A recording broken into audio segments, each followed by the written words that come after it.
Pulling அது எப்படி பண்ணுறது? காலை எழுந்ததும் எதுவும் சாப்பிடாமல் இதயம் வளத்தை வாயில ஊத்தி நல்லா கொப்பளிக்கணும். அப்புறம் அதை துப்பிடணும். இதுதான் ஆயில் புல்லிங்.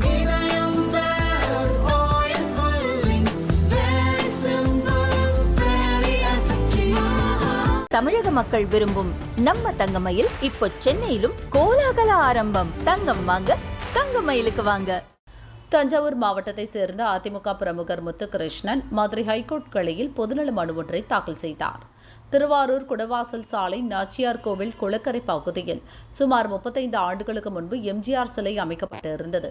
இந்த சிலை பொதுமக்களுக்கு போக்குவரத்துக்கும் பாதிப்பு இல்லாத வகையில் தான் உள்ளது. இருப்பினும் கும்பகோணம் தேசிய நெடுஞ்சாலை பொறியியல் பிரிவு அதிகாரிகள் எம்ஜிஆர் சிலை அதன் அருகில் உள்ள கட்சி கொடியை அகற்றுமாறு நோட்டீஸ் அனுப்பினர். சிலையை அகற்றக்கூடாது என அதிமுக தரப்பிலும் மனுக்கள் கொடுக்கப்பட்டன. 3 முறை முதல்வராக இருந்த எம்ஜிஆரின் சிலையை தன்னிச்சையாக அகற்றக்கூடாது. அப்படி நடந்தால் மக்கள் வருத்தப்படுவார்கள். எனவே சிலை மற்றும் அதன் அருகில் உள்ள அதிமுக கொடியை அகற்ற வழங்கிய நோட்டீஸை ரத்து செய்ய வேண்டும் என மனுவில் குறிப்பிட்டிருந்தார். இந்த மனு நீதிபதிகள் நிஷா பானு, ஸ்ரீமதி முன்பு இன்று விசாரணைக்கு வந்தது.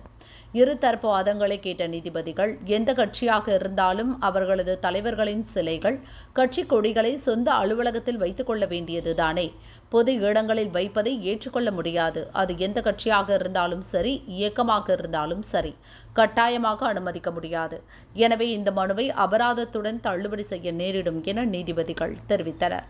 மனுதாரர் தரப்பில் மனுவை திரும்பப் பெறுவதாக தெரிவித்ததை ஏற்றுக்கொண்ட நீதிபதிகள் மனுவை திரும்பப் பெற அனுமதித்து மனுவை தள்ளுபடி செய்து உத்தரவிட்டனர்.